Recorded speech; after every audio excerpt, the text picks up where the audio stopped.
Bonjour Delphine et merci beaucoup d'avoir accepté de partager ton expérience avec nous aujourd'hui.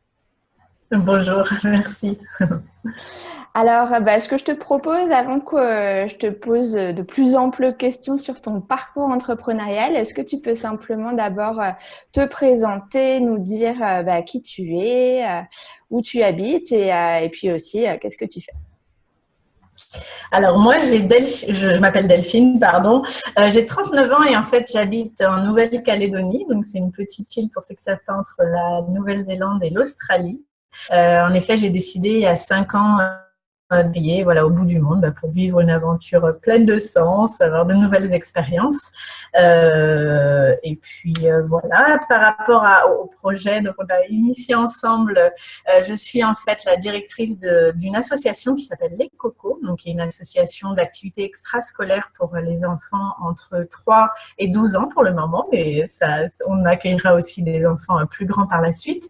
Et puis l'initiatrice du projet donc Tropi School. Et en fait, avec ces deux structures, je souhaitais créer donc une structure périscolaire alternative, un genre de laboratoire éducatif pour préparer en fait les enfants aux enjeux de demain et essayer de construire en fait avec.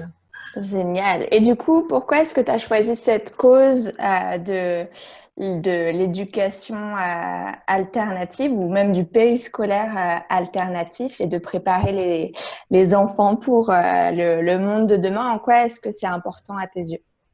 En fait, c'est vrai que j'ai longtemps hésité. Hein, on a travaillé ensemble. J'ai longtemps hésité parce qu'en fait, j'avais une carrière tout à fait passionnante, intéressante. J'ai eu la chance de faire beaucoup de métiers. J'ai travaillé dans les voyages en fait corporate. Donc j'ai eu la chance de parcourir le monde entier. J'ai aussi fait beaucoup de choses dans le tourisme en règle générale. J'ai aussi eu beaucoup d'opportunités en termes événementiels. J'ai pris la direction de pas mal de structures. Et puis du coup, ça m'a donné l'opportunité de faire plein de choses, de beaucoup voyager. Et puis ça satisfaisait pas mal mon ego. Mais quand même, en fait, quand je suis sortie de mes études, je m'étais fait la promesse de scinder ma carrière en deux. En fait, au début, je m'étais dit, voilà, je vais travailler une vingtaine d'années à faire des choses passionnantes, je vais voyager, je vais essayer d'expérimenter plein de métiers, je vais essayer tout simplement voilà, d'avoir une carrière la plus passionnante possible, la plus intéressante possible, parce que l'idée derrière, c'était à 40 ans de devenir institutrice. Et je me serais une institutrice sûrement beaucoup plus intéressante à 40 ans que je le serais à 20 ans. Donc en fait, l'idée, c'était ça. C'était vraiment de partir sur une carrière assez ouverte, bien sûr favorisant le voyage, parce que c'était ma passion initiale. Et puis, voilà, la découverte de milliards de choses pour ensuite le transmettre aux enfants. C'était quand même l'idée initiale. Et puis, quand arrivé à l'aube des 40 ans, donc là, j'ai fait un point. En fait, c'est plutôt le point qui s'est appelé à moi. Et je me suis dit, est-ce que, vraiment, si tu te rappelles de ce que tu t'étais dit, tu te vois institutrice. Donc, tout le monde me voit institutrice depuis des années. Voilà, donc pourquoi pas. J'adore les instituteurs et institutrices, mais je sentais que c'était plus pour moi. Je me dis, est-ce que retourner dans une structure fermée, avec les contraintes de l'éducation nationale aujourd'hui, avec des horaires scolaires, avec des choses, voilà, j'ai passé toute ma carrière à innover, à parcourir le monde, à sortir des sentiers battus, à penser à out of the box, comme on dit, voilà, parce que j'organisais des voyages, notamment pour les entreprises, donc de toujours plus innovante, plus fun, etc. Donc je me disais, je suis pas sûre que devenir institutrice, en fait, c'était quelque chose qui était fait pour moi au final. Même voilà, si je suis très très comment dire. J'admire en fait le travail du tout le corps enseignant, surtout aujourd'hui. Ils font beaucoup d'efforts pour voilà, assurer la transition vers l'éducation de demain. Mais en fait, voilà, moi, je sentais que c'était plus exactement pour moi. Donc voilà. Donc quand on a commencé le programme et que on est tombé sur la cause de l'éducation. Je dis ah non, je sais pas, je veux pas, c'est austère, c'est très, comme je disais, c'est super intellectualisé, je me le sens plus du tout, je voyais pas en fait comment moi je pouvais fitter avec l'éducation en fait. Et puis on a avancé un peu dans notre dans notre réflexion. Et puis d'éducation, on est passé à pédagogie alternative. Et puis là, je disais, oui, d'accord, c'est vrai que c'est intéressant, mais en même temps, je me sentais pas non plus tout à fait là-dedans. Je me disais, j'ai pas envie de me réenfermer dans des pédagogies voilà, alternatives existantes. Je sais pas, je sens que c'est comme un enfermement pour moi. Oui, mais non, c'est pas encore ça. Et puis du coup, voilà, on a parlé d'innovation beaucoup, je me souviens, et puis on est arrivé à innovation dans l'éducation. Et là, oui, je sentais que c'était plus moi, en fait. Ouais, je sentais qu'en fait, ben, là, on y était. Et voilà, j'étais déjà convaincue que c'est comme dit Nelson Mandela, que l'éducation est l'arme la plus puissante pour changer le monde. Donc, je me dis que je suis au bon endroit pour aider les enfants. Et c'est pas parce que j'ai une carrière, voilà, extraordinaire, très, très, très visible aux yeux de la société comme étant le job de rêve, etc. J'avais quand même à un moment du mal à me détacher de ça, c'est-à-dire voilà, je sortais de directrice de la com et puis du coup je passais à quelque chose voilà, de très louable pour moi, mais du coup j'avais du mal à me positionner. Je me disais, voilà, je passais de réunions avec des comités directeurs à parler RBE, taux de rentabilité, fréquentation, etc., à une après-midi euphorique avec des 3-4 ans en costume de fée. Le grand écart était juste monumental parce que du coup, voilà, j'ai commencé avec mon association à faire des choses, non pas que voilà, c'est ça va bien plus loin que le costume de fée, mais quand même, en fait, on se retrouve quand même avec un public qui est complètement différent. Et pour le coup, le switch a été difficile à faire pour moi. Justement, en fait, je voulais te demander, enfin, il y a une des questions que je voulais te poser qui était dans quelle situation tu étais au moment où on a démarré notre accompagnement. Parce qu'en fait, l'association Les Cocos, elle avait déjà commencé à exister. Toi, tu étais en poste.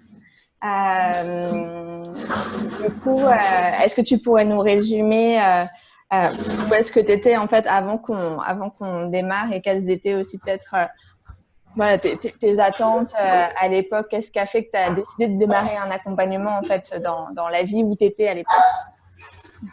Oui, ben justement, c'était ça. C'est-à-dire que j'avais une grande expertise dans mes domaines, hein, l'événementiel, du coup le tourisme, le marketing, la communication. J'avais bossé dans des tas de boîtes différentes, des petites, des grandes. J'avais des grands managers, j'avais des gros budgets, des petits. Enfin, j'avais aussi entrepris. Hein, j'avais lancé une entreprise pour organiser des mariages de rêve dans le monde entier, donc un peu switcher mon expérience événementielle pour les particuliers.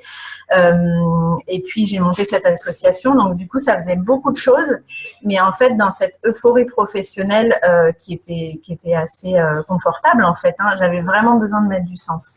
Et c'est pour ça en fait que j'ai fait appel à toi en fait. Ok, donc c'était vraiment voilà, l'envie d'apporter du sens à ta carrière qui t'a du coup poussé à sortir des chemins battus, même si c'est pas du tout des chemins battus dans ton cas, mais à sortir de là où tu étais pour partir sur autre chose, quoi. Ouais, c'est ça. Peu importe où on est avant, mais l'idée, enfin voilà, moi j'avais déjà fait beaucoup de choses. J'étais pas forcément dans des rails, mais voilà, ça m'a rattrapé. C'est-à-dire que même s'il y avait une euphorie, même s'il y avait un confort en termes de salaire, même s'il y avait tout ce qu'il fallait, même si aux yeux de tous, en fait, c'était un job idéal de rêve. Enfin, tous les jobs que j'ai entrepris étaient vraiment, voilà, vus aux yeux de tous comme étant idéaux en fait. Et à chaque fois que j'ai entrepris quelque chose, on me disait toujours la même chose. Mais pour moi, en fait, c'était euphorique, comme je disais, c'était beaucoup. Il y avait beaucoup de choses très intéressantes, très agréables, etc. Mais ça manquait de sens. Ça manquait d'ancrage et ça manquait de sens. Ouais, donc l'idée, voilà, c'était de mettre toutes ces compétences. Qu'est-ce qu'on peut faire de tout ça pour le mettre au service en fait d'une cause? Et voilà. Et du coup, donc tu disais, voilà, c'est une des raisons qui t'a donné envie qu'on travaille ensemble.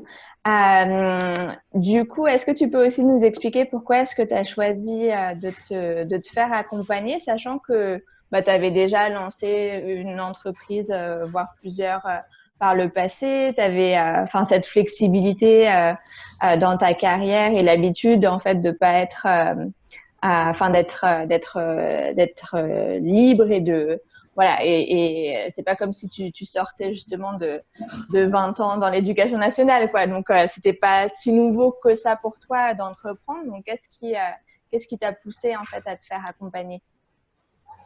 Ben, je pense que c'est parce que c'était toi, c'est-à-dire que je connaissais qui tu étais d'avance. Enfin, à un moment qu'on se connaît, tu connaissais mon parcours aussi, et pour moi, c'était du coup agréable parce que je savais qu'on irait vite sur le cœur du sujet et que comme je voulais mettre du sens dans ce que je faisais, pour moi, tu étais la personne incarnée pour faire ça. Du coup, c'est pour ça que, enfin, je suis habituée maintenant, justement, et je pense que ça va répondre à ta question, c'est-à-dire que j'ai entrepris plusieurs fois et j'ai fait beaucoup de choses, etc. Et maintenant, je suis habituée à demander de l'aide au moment où ça stagne, où je me sens bloquée. En fait, moi, j'avais du mal à imbriquer le puzzle, en fait.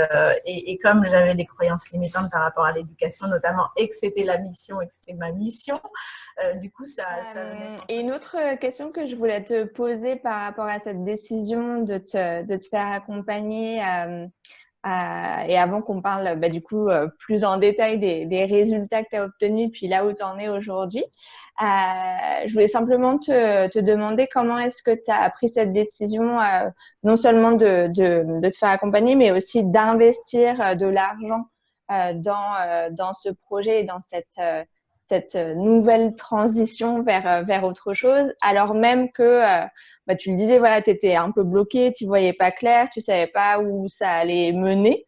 Donc, voilà, comment est-ce que tu as pris cette décision d'investir de l'argent alors même que tu savais pas encore comment il allait pouvoir être remboursé?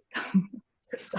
Rembourser. Enfin, remboursé. Non, c'est pas ça, mais qu'il y a un retour sur investissement, quoi. Quand son projet est déjà lancé, que le but c'est d'avoir plus de clients, il y a un retour sur investissement clair, mais quand c'est en amont de tout ça, ça peut être un petit peu plus délicat de prendre cette décision. Donc, c'est pour ça que je te demande comment toi, est-ce que tu as fait cette réflexion? Ouais, je pense que c'est de toute façon une excellente question parce que ça réarrive toujours dans le cheminement, voilà, d'un entrepreneur. Cette question elle se repose assez souvent quand même. Moi, c'est tout simplement parce que je l'avais déjà expérimenté. J'avais déjà expérimenté, voilà, quand j'ai entrepris pour la première fois, j'étais partie de rien. J'avais du mal à mettre mes idées, voilà, sur papier. Et puis, c'est vrai qu'avoir des rendez-vous réguliers comme ça avec quelqu'un, ben, on a vraiment l'impression d'avancer, de se focaliser sur l'avancée de ce projet-là. Donc, j'avais déjà eu, moi, cette expérience que, en fait, entreprendre sans quelqu'un pour accompagner, c'est quand même beaucoup plus long, beaucoup plus fastidieux. Donc, je savais déjà. Toutefois, là, c'était un peu différent parce que, du coup, je voulais faire une transition totale. Je me doutais bien qu'en fait, que j'étais directrice com et marketing, que si je voulais mettre du sens là-dedans, ça allait faire un switch assez, assez radical. Même si je vais utiliser mes compétences, bien sûr, que j'ai accumulées en com et en marketing au service de mon projet, bien sûr, mais je savais bien que ça allait être un switch assez important. Et du coup, j'étais consciente qu'il fallait que je me fasse accompagner. C'est un peu tombé sous le sens parce que enfin, pour moi, dans mon réseau, en fait, tu es la personne totalement adaptée pour mettre du sens dans son projet. Donc, pour moi, il n'y avait pas trop de doute sur la personne qui allait m'accompagner. Après, le fait, en effet, de mettre de l'argent dans un moment où je quittais un boulot, j'avais de l'argent de côté, donc j'ai toujours été habituée en fait. Enfin maintenant, on n'a plus à me convaincre sur le fait que il faut investir au moment où on stagne, où on ne sait plus, où on est perdu.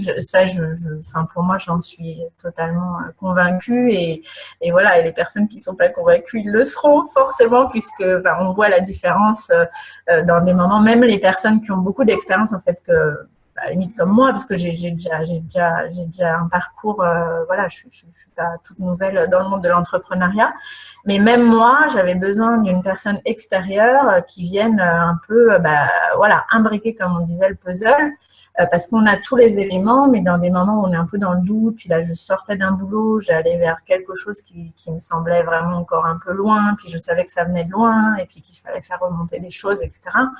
Je me dis toute seule, ça va prendre du temps, de l'énergie, et puis au final, je suis même pas sûre de sortir avec quelque chose, parce que même quand on a validé l'idée Et le projet, on est encore dans le doute, même quand la personne est là à côté de nous et nous montre le truc, et dit mais c'est ça, mais voilà, la personne en face, toi tu sais, c'est clair comme de l'eau de roche compte tenu de tout ce qu'on a dit, etc. Mais même nous, on a du mal, on a ce temps-là à se dire c'est ça. Donc quand on est tout seul, et qu'il n'y a pas une personne qui vient nous renvoyer en fait notre expérience et puis tout ce qu'on s'est dit, et tu te rappelles, on a dit ça et tout ça, c'est dur en fait de mener la réflexion jusqu'au bout et de valider, parce que je pense qu'il y a la période de validation qui est compliquée aussi. S'il n'y a pas une personne comme toi qui vient appuyer cette validation, on ne peut pas toucher longtemps, je pense. Et être dans le doute très longtemps, et puis du coup pas passer à l'action, et du coup passer à côté de belles aventures, quoi. Donc voilà, l'idée d'investir pour moi, c'est quelque chose qui est totalement normal pour moi maintenant, parce que j'ai validé que c'était impactant et que le retour sur investissement, il était toujours là, quoi qu'il arrive de toute façon. Donc ça, tu sais. Mais voilà, je veux le dire aussi aux gens. Oui, effectivement, qui nous regardent et qui peuvent hésiter, parce qu'on peut penser que c'est par manque d'expérience ou de connaissances qu'il faut qu'on se fait accompagner. Alors, c'est pas du tout le cas. Tout le monde en a besoin, puis t'en es la preuve. Oui, et du coup, donc, on a pas mal parlé du avant, de là où tu en étais, de ce qui a nourri ta réflexion et ta décision de rejoindre donc l'accompagnement Find Your Purpose. Est-ce que tu peux nous dire alors quels ont été les résultats que tu as obtenus grâce à ce programme? Si on appuie sur avance rapide et tout, on fait passer les mois, et puis voilà, où est-ce que tu en es? Voilà, dis-nous quelles ont été les avancées que tu as pu faire. Ouais, tout à fait. Alors en fait, donc quand j'ai quitté mon job, donc ça c'était mon choix de quitter, pendant même qu'on était dans l'accompagnement en fait. Donc je savais de toute façon que ça allait vers quelque chose qui aurait du sens. Donc comme tu disais tout à l'heure, j'avais déjà une association qui s'appelle Les Cocos, que j'avais créée comme ça, pas par hasard, mais j'avais créé quand j'étais arrivée dans une nouvelle région de Calédonie en fait, et j'avais besoin de créer du lien social, et à l'époque, comme par hasard, j'ai créé une association pour les enfants qui vite a été repris en fait par ma collaboratrice. J'étais là pour les grandes décisions, mais peut-être 6-8 mois après, quand on m'a appelé pour prendre ce poste de direction de la com du marketing pour un groupe de 6 hôtels en fait en Calédonie, du coup je lui ai laissé la main. Et en fait, déjà, quand j'ai quitté l'association, ça marchait très bien. Mais là, donc, du coup, ça faisait 2 ans qu'elle travaillait dessus, en fait. Et du coup, ça marche maintenant très, très, très bien. En fait, c'est une association qui génère pas mal de revenus, en fait. Et puis, beaucoup d'enfants se sont inscrits. Elle a une très, très bonne réputation, en fait. Et donc, du coup, quand on a un peu validé que c'était l'innovation dans l'éducation pour les enfants, tu m'as dit que ce serait quand même bien que tu reprennes ton asso, parce que du coup, ma collaboratrice, elle s'en va. Et puis, j'avais pas forcément envie de la reprendre. Enfin, je savais pas quoi. Et puis, tu me dis quand même, il y a 500 enfants là autour de toi sur lesquels tu pourrais tester tes nouvelles idées super créatives, etc. Ce serait quand même dommage. Puis l'idée, en fait, a un peu mûri. Au début, non. Et puis en effet, donc j'ai repris la direction de l'association. Donc là, on est en filage en fait pour la reprise. Et en plus, mon mari donc avait aussi quitté son job, et on a décidé de la reprendre à deux. Donc en co-direction, parce que finalement, en fait, on est très, très complémentaires, et que du coup, on a besoin de nos deux expériences, de nos deux expertises pour mener à bien tous ces projets-là. Donc, on a repris l'association. Là, j'ai testé pas mal de choses, en fait, dans les moments où j'étais Donc, j'ai repris du terrain, je suis retournée avec les enfants pour tester déjà pas mal de choses, en fait, avec eux sur le terrain. Donc, le retour que j'en ai, il est ultra positif, en fait. Même moi qui commence et qui avait plein d'idées, mais qui les avait pas encore vraiment expérimentées, je vois qu'avec les enfants, ça va très, très, très vite, en fait. Il n'y a pas besoin, comme avec un adulte, de rabâcher les choses. Les switches se font très vite. Même moi, je suis là, ah, ça va vraiment très vite. Et du coup, voilà, ça m'a donné la confiance d'avancer sur ce chemin-là. J'ai monté un projet donc au sein de l'association qui s'appelle la Tropi School. Donc, ce sera un peu notre labo éducatif au sein de l'association Les Cocos, qui reste des activités extrascolaires de moins en moins classiques, mais on va quand même reprendre ces structures qui existantes et qui fonctionnent très bien comme solide base voilà, pour innover. Et du coup, la Tropi School, pourquoi la Tropi School? C'est dire que c'est une école, mais pas vraiment une école, c'est-à-dire que c'est une école, mais qu'on fait en dehors de l'école, après l'école, en activité extrascolaire. Tropical, c'est-à-dire qu'on utilise le tropical style, voilà, on est détendu, on prend son temps, il fait beau, on est dehors, et c'est quelque chose qu'on pourra peut-être transposer par la suite pour des gens qui vivent pas forcément dans les tropiques, mais d'utiliser en fait cette douceur de vivre en fait pour une éducation et une pédagogie assez agréable aussi, qui reprend un peu cette douceur de vivre et ce bien-être qu'on peut avoir ici. Et du coup, là, j'ai commencé à monter la Tropi School avec tout ce qu'il y aura à l'intérieur. J'ai envoyé ce projet donc au ministère de l'Éducation nationale, donc en France. On a un relais ici, et donc on vient d'avoir une subvention, c'est la bonne nouvelle, du ministère de l'Éducation nationale, parce que maintenant on est rattaché au ministère de l'Éducation nationale, ce qui est très drôle parce que du coup, en fait, on est des centres de loisirs, on fait du jeu. Juste la petite parenthèse par rapport à ça, justement. C'est que je me suis dit, voilà, dans ces structures extrascolaires et dans ces centres de loisirs, on est beaucoup dans le jeu, mais le contenu éducatif est quelquefois difficile à insuffler pour les animateurs et les gens en place. Et contrairement à l'école, on fait beaucoup de contenu éducatif, mais on a du mal à y mettre du jeu. Donc, je me suis dit, c'est sûr qu'il y a des ponts, en fait, entre les deux et qu'il faut s'entraider. On est d'ailleurs, on s'occupe du périscolaire d'une école de 300 enfants, donc aussi, on va insuffler des choses là-bas. Et du coup, c'est marrant parce que c'est le ministère de l'Éducation nationale qui vient de reprendre en fait tout ce qui est activité extrascolaire, centre de loisirs. Donc ça, c'est assez nouveau en fait. Et donc du coup, c'est intéressant pour moi parce que du coup, je vais pouvoir faire le pont entre contenu éducatif à forte valeur ajoutée et jeu. Et donc voilà, je pourrais parler aussi de mon expérience en Finlande un peu plus en détail si besoin. Mais en fait, voilà, le futur de l'éducation, ce sera tout par le jeu et l'expérimentation. Donc, du coup, on est vraiment dans les clous. Donc, j'ai envoyé ce projet de la Tropi School avec tout ce qu'on y mettait dedans donc au ministère de l'Éducation nationale. Et comme je disais, on vient d'obtenir une subvention assez conséquente, en fait, pour actions innovantes. Donc, ça, c'est la bonne chose. Donc, ça va nous permettre d'avoir probablement des locaux. On cherche des locaux parce qu'aujourd'hui, on est dans des locaux prêtés par la commune quand même, ce qui est très bien. Ils nous aident, mais voilà, c'est un peu austère. On a besoin d'un lieu convivial, chaleureux, une maison, voilà, où tout le monde sera heureux, tout ça.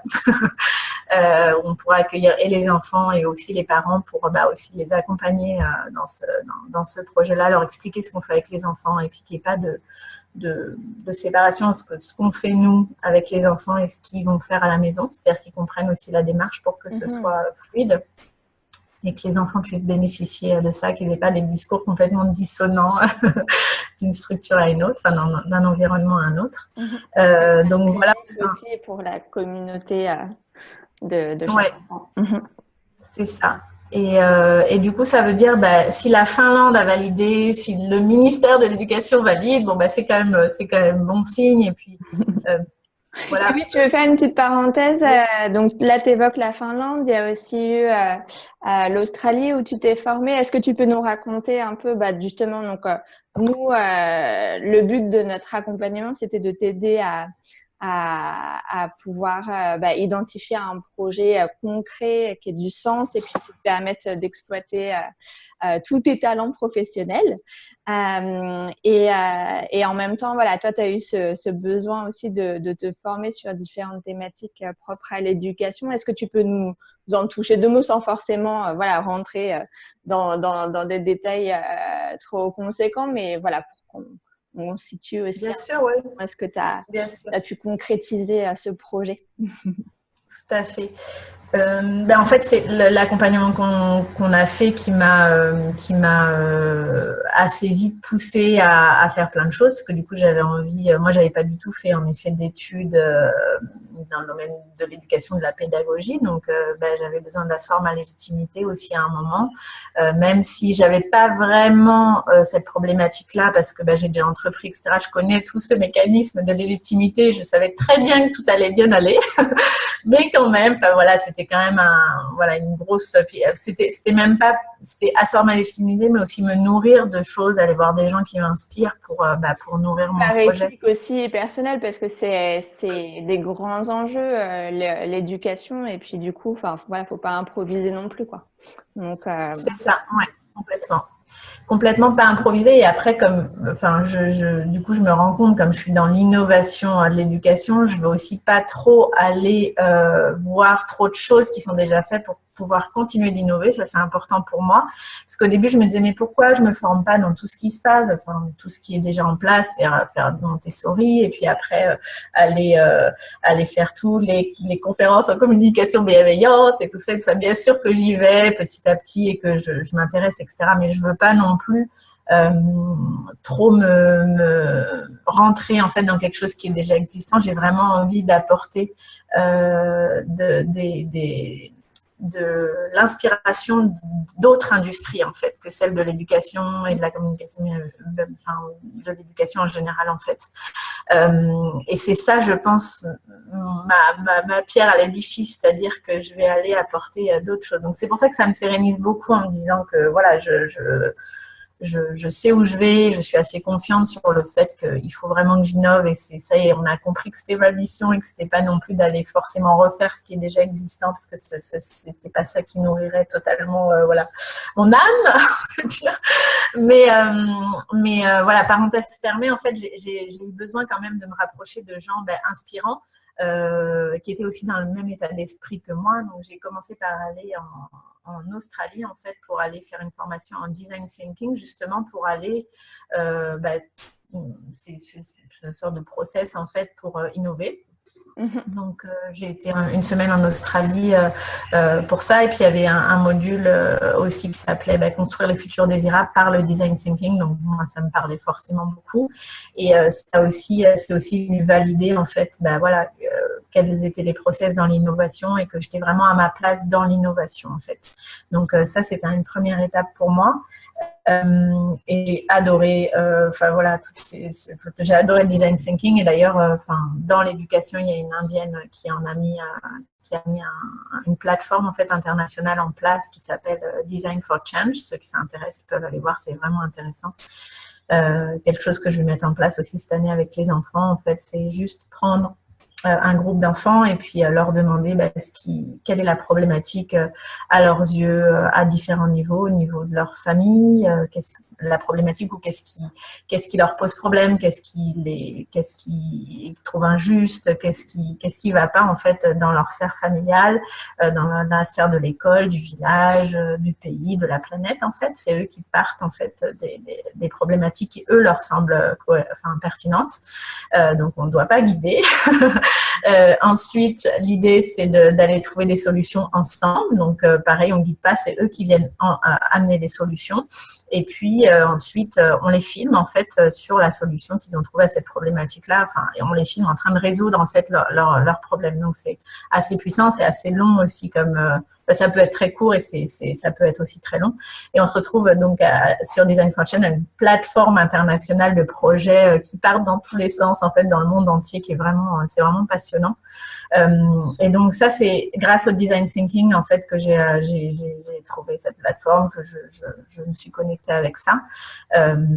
Et je vais mettre donc des choses en place, même si ça peut paraître loin de l'éducation, finalement, pas du tout. Il y a déjà des gens qui ont pensé à ce genre de choses.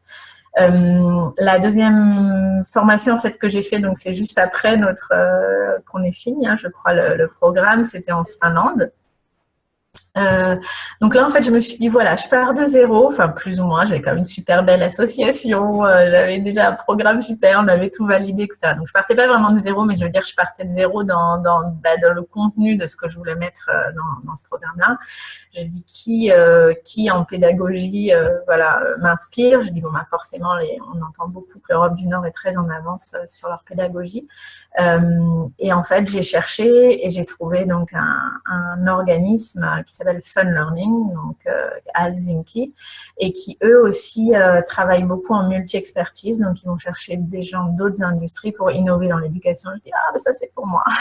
Donc là, ça a commencé aussi à asseoir le fait qu'il y avait déjà des gens dans le monde, même si, voilà, à mon échelle ou à l'échelle de la France, ça me paraissait complètement, voilà, trop en fait d'innover dans l'éducation. Je voyais qu'à l'échelle internationale, il y avait beaucoup de gens qui avaient réfléchi aux choses. Et donc, j'ai été les rencontrer sur un training donc d'une semaine. Ça s'appelait Futur Astronaute. C'était pour justement aider les éducateurs, tous ceux qui ont en fait un contact avec les enfants et la pédagogie en fait, à être entraîneur, enfin comment on dit, à permettre aux enfants de suivre ce programme Futur Astronaute, donc qui a été établi en partenariat avec la NASA. Donc c'est un super programme qui mêle, en fait, tu peux être futur astronaute comme tu peux être en fait n'importe quoi dans la vie. C'est juste aussi leur donner confiance de qui ils sont, de leurs rêves, etc. Donc ça c'est le message un peu subliminal. Et en fait à l'intérieur du programme ils mettent des connaissances académiques en effet en sciences, en géographie, en français, enfin tout ce qu'on a besoin aussi de savoir, mais aussi un programme sportif en fait, donc l'entraînement de tout ce qui est corporel, donc par rapport à l'entraînement d'un astronaute, qui est un entraînement assez compliqué, et puis tout ce qui est aussi pleine conscience. Donc, dans ce programme, en fait, ils nous apprennent comment mettre de la pleine conscience et donc de la méditation et enfin de la pleine conscience en règle générale pour des enfants, même à partir de l'âge de 2 ans. Et en fait, c'était des choses très concrètes qui m'ont permis de voir, enfin plein de nouvelles idées qui m'ont permis de voir comment on pouvait commencer la méditation avec des enfants tout petits et leur apprendre voilà d'être ici, présent, ici et maintenant, de façon très simple et en s'amusant. Donc ça, c'était cette semaine-là. Donc, on a fait beaucoup de choses très pratico-pratiques. Le fond de la thématique de fond, c'était ce programme Futur Astronaute. Et puis, ils ont surtout aussi validé avec moi que voilà, mon industrie de laquelle je venais, c'est-à-dire l'événementiel, le loisir et le tourisme aussi, parce que je pense qu'il y aura beaucoup de voyages dans ce que je vais faire, étaient vraiment des industries, voilà. Enfin, mon expertise serait vraiment impactante dans le monde de l'éducation et qu'on avait vraiment besoin de gens voilà, comme moi. Donc ça, c'était quand même très, très agréable à entendre depuis des gens qui sont bien implantés, qui sont vraiment pros, qui sont très en avance en fait sur la pédagogie. Et en fait, leur idée, c'est de prendre le meilleur de la pédagogie finlandaise et de le transmettre à des éducateurs donc, du monde entier pour qu'ils l'adaptent à leur culture et à leur environnement local. Donc, en fait, l'idée, c'est pas de faire la Finlande partout, mais c'est d'utiliser ce qu'ils ont de mieux et ce qu'ils ont réussi de mieux pour le transposer. Donc, c'était vraiment pour moi la formation à faire. S'il n'y en avait qu'une à faire, c'était celle-là. Et en plus, on devait être 30 et au final, il y a un groupe qui a annulé. On n'était que 3. Et en fait, au début, c'était un petit peu gêné en me disant, ils ont même failli annuler en me disant, mais on ne peut pas faire, vous n'êtes que 3. Et puis, je leur dis, mais vous vous rendez compte, c'est une formation VIP pour moi. Et à partir du moment où je leur ai dit ça, finalement, ça a retourné la situation. Et ils se sont dit, finalement, en effet, pour eux, c'est vraiment chouette parce que j'avais accès direct au manager, en fait. Ouais. Et du coup, j'ai pu leur poser des milliards de questions. Et pendant une semaine, c'était assez intense. Du coup, j'ai pu avoir beaucoup de réponses. Donc, voilà, en termes de formation. Ouais. C'est chouette que tu nous racontes ça. Puis, on sent vraiment voilà, ta passion pour ce sujet. Et puis, ton alignement aussi. Tu parlais d'ancrage en tout début de vidéo où voilà, t'étais dans une carrière euphorique avec plein de trucs. Puis là, on te sent hyper posé finalement à ta place, ancré. Donc, c'est chouette à voir. Dernière question avant qu'on se quitte, je voulais juste te demander quel a été du coup le plus grand changement que tu as vécu au cours de cet accompagnement qu'on a fait vers ta quête de sens. Je dirais que le plus grand changement, ça peut parler peut-être à certaines personnes, mais je pense que c'est ce switch que j'ai opéré entre la femme d'affaires. Ça a été compliqué pour moi ça au début de dire voilà j'étais une femme d'affaires, voilà je faisais plein de choses, des missions importantes, tout ça. Enfin, je sentais bien que c'était faux, mais en même temps mon ego il était toujours là pour me dire mais c'était vachement bien quand tu te baladais avec tes dossiers en talons, tout ça. Et du coup quand je me suis retrouvée sur le terrain avec les enfants, bah là voilà j'aimais être ce caméléon, être capable d'être à l'aise dans toutes les situations, mais en même temps j'ai eu un moment où je me dis mais qu'est-ce que je suis en train de faire? Est-ce que c'est la vraie bonne idée, etc.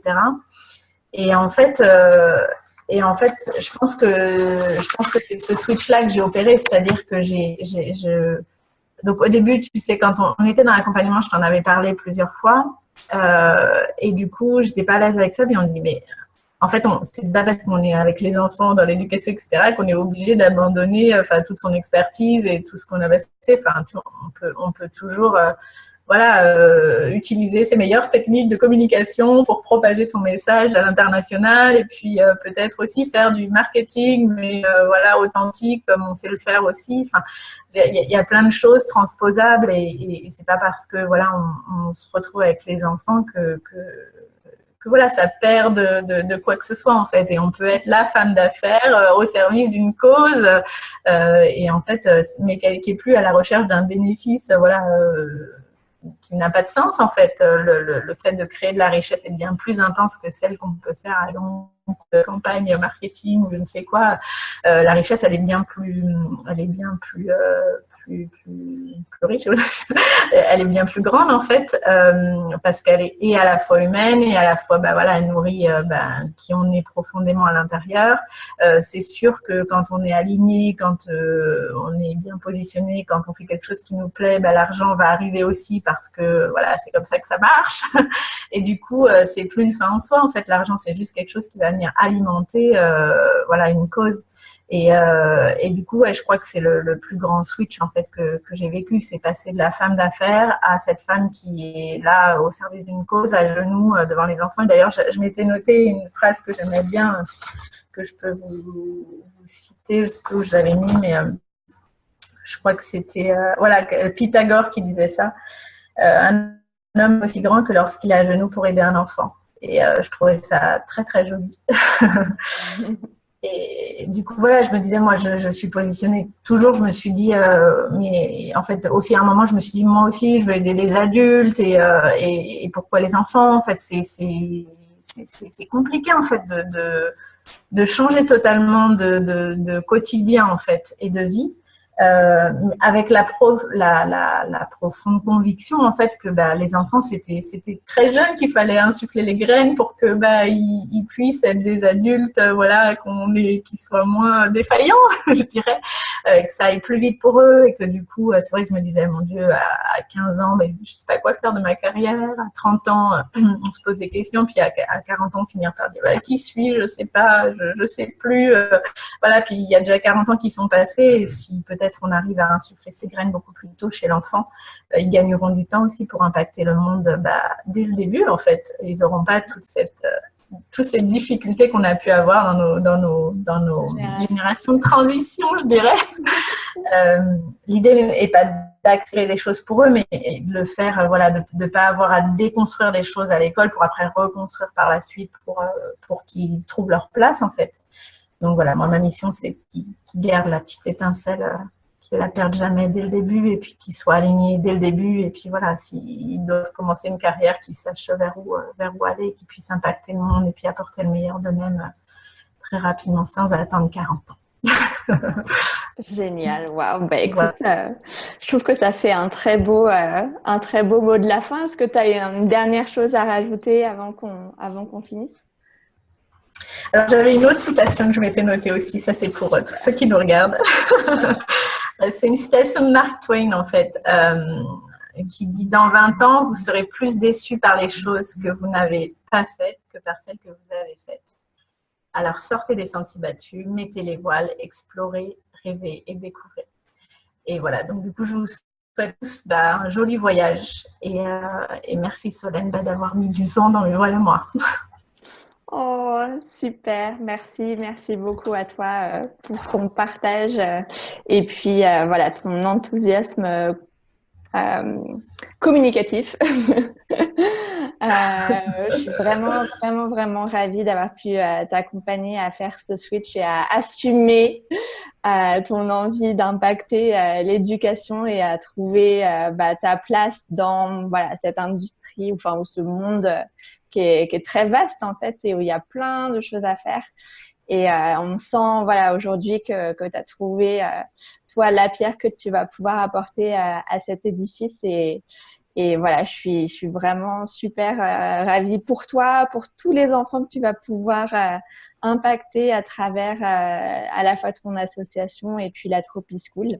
Et puis bah voilà, je vais continuer à suivre tes aventures par la suite. Voilà, on sent que tu es, déjà super lancé. Puis félicitations à nouveau pour je le savais pas avant notre Oui, témoignage. c'est ça, c'était la nouvelle. Voilà, les fonds gouvernementaux et puis du coup aussi une forme d'approbation de la part de ce ministère de l'Éducation. Donc c'est génial quoi. Je pouvais pas te souhaiter mieux. Donc je te souhaite bon vent pour reprendre ta métaphore. Merci Solène, merci.